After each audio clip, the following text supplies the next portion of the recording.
So no stage after 7 that have been completed, and we've got another 7 yet to go before we return from the current Pacific sides of South America, going back to the Atlantic side in Buenos Aires in a week's time. The motorbike started from Buenos Aires after heavy rains had affected the area. It was a perfect swimming pool for the spectators to enjoy the river crossings. 24 hours later, the weather was much, much worse. But it was David Casteau, the man from France aboard his new Sherco 450, who was leading the rally. What a debut.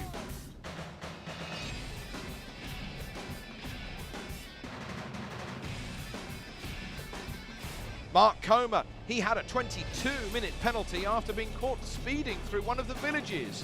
Not the best way to start any rally at all. As the motorbikes climbed up the foothills of the Andes and out of Argentina, the race was well and truly on. The dust had started and the dangers were over every single crest. People were beginning to crash, people beginning to go out of the rally.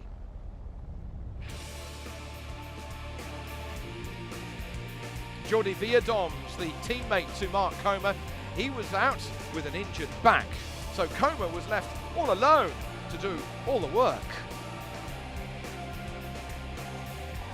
But then on a dramatic stage into Fiambala, Comer's bike just stopped.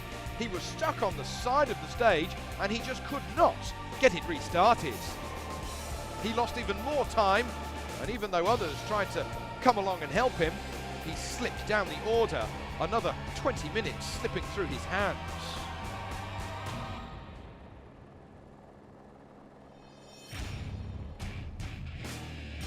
Back at the front though, Castello tried as he may, but it was still Dupre who was actually leading the rally overall.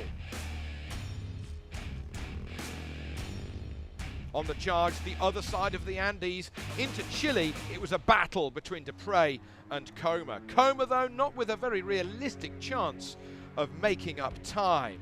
He was now already 1 hour behind. That hour was made because Comer, fly as he may, he was running on the Pirelli tyres whilst Dupre was battling on the all-French Michelin rubber.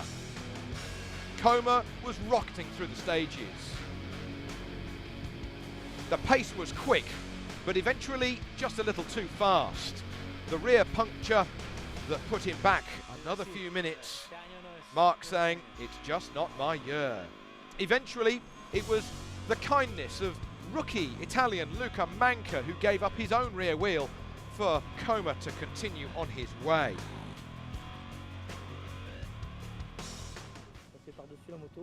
David Castello, though, crashed and he injured his leg. He was following another bike. In the middle of the dust, he hit a rock. He went over the handlebars and he was out.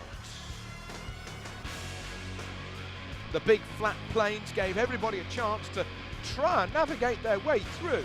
Many people having trouble.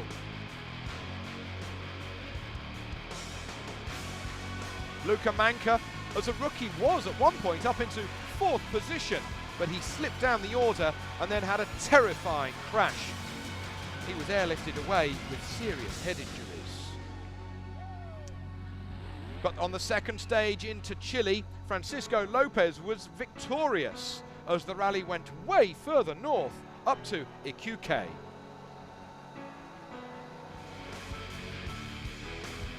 Paulo Gonçalves, he had a massive crash just before one of the refueling areas and he had broken his collarbone. Falling off the BMW 450, the Portuguese was out. And on the quads, the two Petronelli brothers were battling it out, Marcus and Alejandro. But problems though for Marcus, he got given a 3-hour penalty after illegally leaving the bivouac overnight.